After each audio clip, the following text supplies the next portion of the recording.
Japan के एक island पर एक औरत कोमा में थी। वो मरने वाली थी। उसे सपना आया कि वो मर गई है और स्वर्ग में पहुंच गई है। वहाँ उसे अपने पूर्वजों की आवाज़ आती है। वो उससे पूछते हैं कि तुम कौन हो। वो जवाब देती है, मैं मेयर की बीवी हूँ। फिर आवाज़ आती है कि हमने ये नहीं पूछा कि तुम किसकी बीवी हो, हमने पूछा है कि तुम कौन हो। वो कहती है, मैं 4 बच्चों की माँ हूँ। फिर आवाज़ आती है, हमने ये नहीं पूछा कि तुम किसकी माँ हो, हमने ये पूछा है कि तुम कौन हो। उस औरत ने जवाब दिया कि मैं स्कूल टीचर हूँ। फिर से आवाज़ आई, हमने ये नहीं पूछा कि तुम क्या काम करती हो, हमने पूछा है कि तुम कौन हो। इस तरह उस औरत ने कई जवाब दिए। उसने उसका नाम बताया, धर्म बताया, कई बातें बताई, लेकिन वो ये नहीं बता पाई कि वो कौन है। फाइनली उसने कहा कि मैं वो हूँ जो हर दिन अपने परिवार का ख्याल रखने के लिए उठती हूँ। मैं वो हूँ जो बच्चों को पढ़ा कर उनका अच्छा माइंडसेट बनाती हूँ। उस औरत का यह जवाब एक्सेप्ट कर लिया गया और वो कोमा से बाहर आ गई। कुछ दिनों बाद वो ठीक हो गई। इस पूरे इंसिडेंट ने उस औरत को उसकी ज़िंदगी का पर्पस समझा दिया। इसके बाद वो अपनी फैमिली की और ज़्यादा केयर करने लगी और बच्चों को और ज़्यादा अच्छे से पढ़ाने लगी। उस औरत को उसका इकिगाई मिल गया था। उसके बाद उस गांव के हर इंसान ने अपना इकिगाई पता करना एक बहुत इंपॉर्टेंट चीज़ मान ली। ये इंसिडेंट जापान के ओकिनावा आइलैंड पर हुआ था। वहाँ पर आज भी हर कोई अपने इकिगाई को ढूंढ कर ही अपनी लाइफ जीता है। आज भी वहाँ के लोग दुनिया के बाकी लोगों से ज़्यादा हेल्दी और खुश होते हैं। वो बीमार भी बहुत कम पड़ते हैं और वहाँ के लोगों की लाइफ भी दुनिया के बाकी लोगों से लंबी होती है। उस गांव की कई चीज़ें बाकी दुनिया के मुकाबले काफ़ी अच्छी हैं। एक्सपर्ट्स के अनुसार इसका रीज़न ये है कि वहाँ के लोग अपना इकिगाई ढूंढकर उसके मुताबिक ही अपनी लाइफ स्पेंड करते हैं। इकिगाई एक जापानीज शब्द है जिसका मतलब होता है रीज़न फॉर बीइंग, यानी कि जिंदा रहने का कारण, जिंदगी का पर्पस, आपका दुनिया में आने का रीज़न। जापानीज मानते हैं कि हर इंसान का कम से कम एक इकिगाई होता ही है, जो उन्हें खुद को समझने के बाद ही मिल पाता है। इकिगाई मिलना बहुत मुश्किल होता है। लोगों की पूरी ज़िंदगी निकल जाती है इसे ढूंढने में। आपका भी एक इकिगाई है और मैं आपको बताने वाला हूँ कि आप कैसे अपना इकिगाई पता कर सकते हो। सबसे पहले हम इकिगाई का डायग्राम बनाते हैं। इस डायग्राम में 4 सर्कल्स के इंटरसेक्शंस हैं और इनमें होते हैं 4 सवाल जिनका जवाब आपको देना है। पहला सवाल, व्हाट यू लव। यह सवाल शायद सबसे आसान है। सोचिए, ऐसा कौन सा काम है जो आपको सबसे अच्छा लगता है, जो आपको एनर्जी देता है, जिससे आपको मज़ा आता है। ये कुछ भी हो सकता है, जैसे gardening, painting, exercising, cooking, photography, travelling, reading या कोडिंग, एनीथिंग। कोई भी ऐसा काम जो आपको बहुत अट्रैक्ट करता है।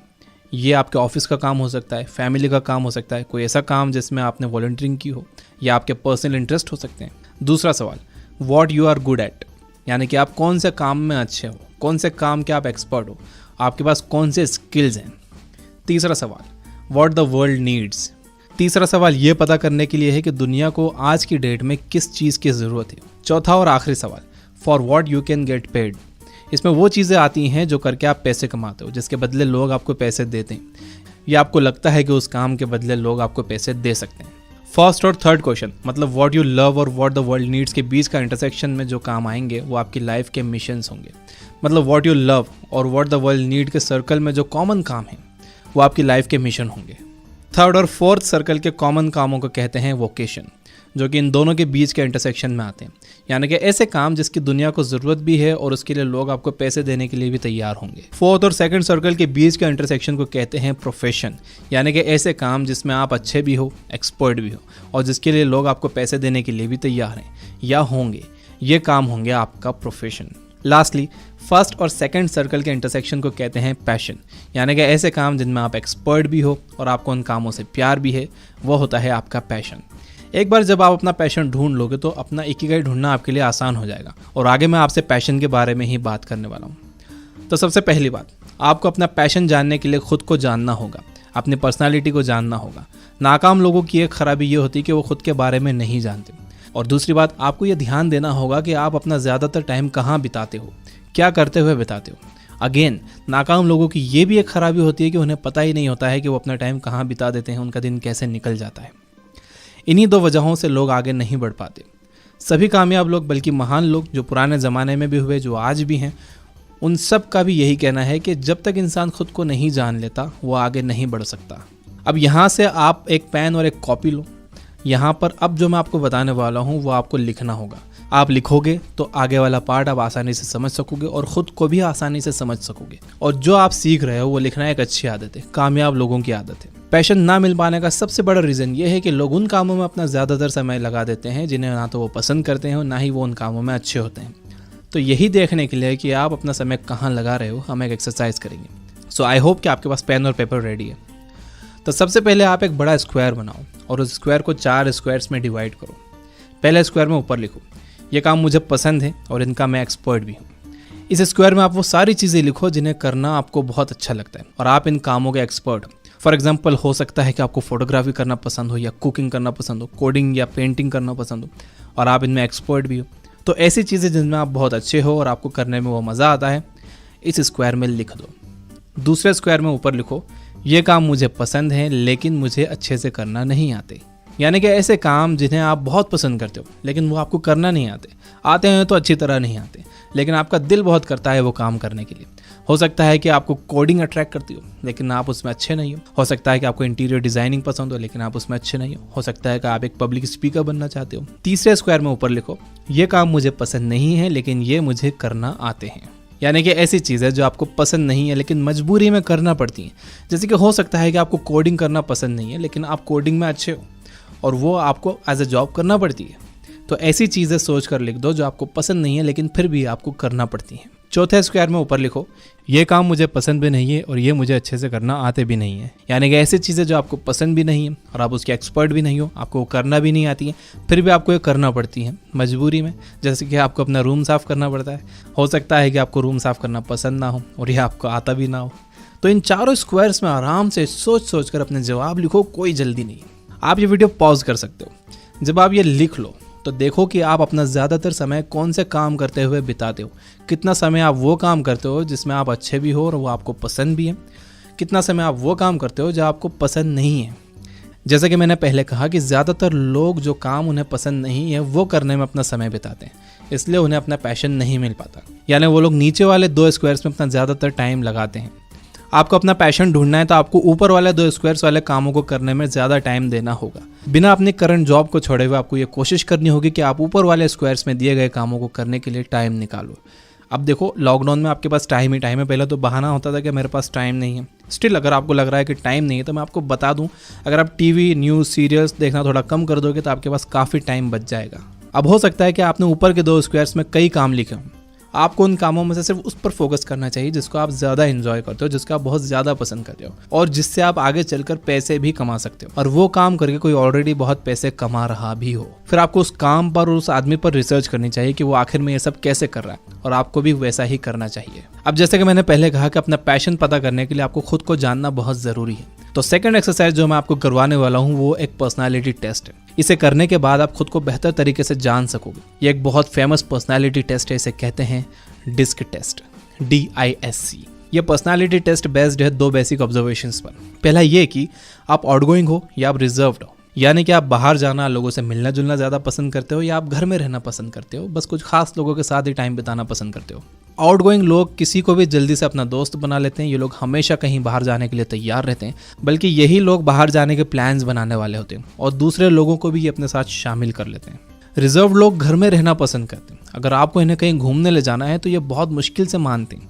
ये बस इनके कुछ खास लोगों के साथ ही अपना समय बिताते हैं और अपनी फीलिंग्स सिर्फ उन्हीं के साथ शेयर करते हैं। डिस्क पर्सनालिटी टेस्ट का दूसरा ऑब्जर्वेशन है कि आप पीपल ओरिएंटेड हो या टास्क ओरिएंटेड। पीपल ओरिएंटेड लोग दूसरों के बारे में ज़्यादा सोचते हैं, दूसरों की केयर ज़्यादा करते हैं। फॉर एग्जाम्पल, अगर एक कंपनी का बॉस पीपल ओरिएंटेड है तो वो ये सोचेगा कि उसके एम्प्लॉयज़ आराम से काम कर पा रहे हैं कि नहीं, उन्हें कोई परेशानी तो नहीं है, किसी चीज़ की कोई कमी तो नहीं है। टास्क ओरिएंटेड लोग टास्क के बारे में ज़्यादा सोचते हैं, वो टास्क की केयर ज़्यादा करते हैं। एक टास्क ओरिएंटेड बॉस ये सोचता है कि काम अच्छे से हो रहा है या नहीं, काम पूरा हो रहा है या नहीं, काम की सही क्वालिटी है या नहीं, काम समय पर हो रहा है या नहीं। इसमें आप कुछ भी सही या गलत मानकर मत बैठना। इसमें कुछ भी सही या गलत नहीं है, ये बस अलग अलग टाइप के बिहेवियर है। तो आप खुद को एक ऑनेस्ट जवाब दो कि आपका बिहेवियर इनमें से कौन सा है। खुद को जज मत करना, ये मत मान लेना कि आप जो जवाब दोगे वो फाइनल होगा। इस टेस्ट से आप बस खुद के बारे में और अच्छे से जान सकोगे, इसलिए ऑनेस्टली खुद को इसका जवाब दो। इन 2 सवालों के जवाब से पर्सनालिटी के 4 टाइप्स निकल कर आते हैं, DISC। अगर आप आउटगोइंग हो और टास्क ओरिएंटेड हो तो आपका पर्सनालिटी टाइप है D, यानी कि डोमिनेटिंग। डोमिनेटिंग लोग टाइम पर काम करते हैं और करवाते हैं, टास्क कंप्लीट करते हैं। एक बार ये जो काम अपने हाथ में ले लेते हैं तो उसे कंप्लीट ज़रूर करते हैं, बीच में नहीं छोड़ते। इन्हें लीडरशिप पोजीशन पर रहना अच्छा लगता है। जो लोग आउटगोइंग और पीपल ओरिएंटेड होते हैं उनका टाइप होता है I, यानी कि इंस्पायरिंग। ये लोग दूसरों को इंस्पायर करते हैं अपने कामों से, अपनी बातों से, और ये लोग ज़्यादा बातें करने वाले होते हैं। ये लोग आइडियाज़ पर बात करते हैं, ये लोग भाव-ताव करने में अच्छे होते हैं, ये हमेशा दूसरों की मदद करने के लिए तैयार होते हैं, ये पॉजिटिव एटीट्यूड वाले होते हैं। जो लोग रिजर्व और पीपल ओरिएंटेड होते हैं उनका टाइप होता है एस, यानी कि सपोर्टिव। ये लोग सबको साथ में लेकर चलते हैं। इन लोगों को मिलकर काम करना अच्छा लगता है। ये लोग हम्बल होते हैं। ये लोग सेंसिटिव और स्लो भी हो सकते हैं। जो लोग रिजर्व और टास्क ओरिएंटेड होते हैं उनका टाइप होता है सी, यानी कि कॉशियस। इस टाइप के लोग बहुत सावधान रहते हैं, बहुत सतर्क रहते हैं। इनका फोकस क्वालिटी पर होता है। ये काम में परफेक्शन चाहते हैं। इन्हें गलती करना अच्छा नहीं लगता। ये अपने काम के एक्सपर्ट होते हैं। तो ये थे डिस्क पर्सनालिटी टाइप्स। अब आप सोचो और ऑनेस्टली खुद को जवाब दो कि आप इनमें से कौन से टाइप को। यहाँ ऑनेस्ट जवाब देना बहुत ज़रूरी है। हर इंसान में ये चारों क्वालिटी थोड़ी थोड़ी होती हैं, लेकिन किसी में कुछ ज़्यादा होती है, कुछ कम होती है। तो यही आपको सोचना है कि आप में कौन सी क्वालिटी ज़्यादा है, डी, आई, एस या सी। इस टेस्ट का मकसद आपको किसी कैटेगरी में फिक्स करना नहीं है, बल्कि खुद को अच्छे से जानना है। क्योंकि जब तक आप खुद को अच्छे से नहीं जान सकोगे, आप अपना पैशन भी नहीं ढूंढ सकोगे। अब आपको करना यह है कि जैसा आपका पर्सनालिटी टाइप है उसके हिसाब से आपको काम करना चाहिए। फॉर एग्जाम्पल, अगर आपका पर्सनालिटी टाइप सी है, यानी कि रिजर्व एंड टास्क ओरिएंटेड, और पहले जो मैंने स्क्वायर्स बनाए थे उसमें ऊपर वाले स्क्वायर में आपने लिखा है पब्लिक स्पीकिंग एंड कोडिंग, तो आपको कोडिंग पर ज़्यादा फोकस करना चाहिए, क्योंकि कोडिंग आपकी पर्सनालिटी से ज़्यादा मैच करती है। ये मैंने बस एक एग्जांपल दिया है। इसके हिसाब से आप अब ये पता कर सकते हो कि आपको कौन से काम को ज़्यादा टाइम देना चाहिए। ये बात याद रखो कि नाकाम लोग अपना ज़्यादातर टाइम उन कामों में लगाते हैं जिनमें वो अच्छे नहीं हैं और जिसे वो एंजॉय भी नहीं करते, जबकि कामयाब लोग अपना ज़्यादातर समय उन कामों में लगाते हैं जिनमें वो बहुत अच्छे हैं और जिसे वो एंजॉय भी करते हैं। तो आपको अपना पैशन ढूंढने का मैंने एक बहुत ही बढ़िया तरीका बताया। अब ये आपके ऊपर डिपेंड करता है कि इसका इस्तेमाल आप करते हो या नहीं।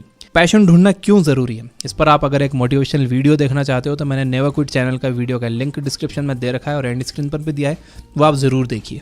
अगर आपको बुक्स पढ़ना पसंद है और आप दुनिया के बहुत कम लोगों की तरह, कामयाब लोगों की तरह खुद पर इन्वेस्ट करना चाहते हो बुक्स की नॉलेज लेने के लिए, तो डाउनलोड करिए ये बुक ऐप। यहाँ पर हम हर महीने हिंदी में 20 से 25 न्यू बुक समरीज ऐड कर रहे हैं और इस पर अभी डिस्काउंट भी चल रहा है। वीडियो अगर आपको सच में हेल्पफुल लगा हो तो इसके बदले आप बस लाइक कर देना, और मैं आपको रिकमेंड करूंगा कि आप एक बार फिर से ये वीडियो देखो। Finally, you guys are amazing. Keep reading, keep learning, keep growing.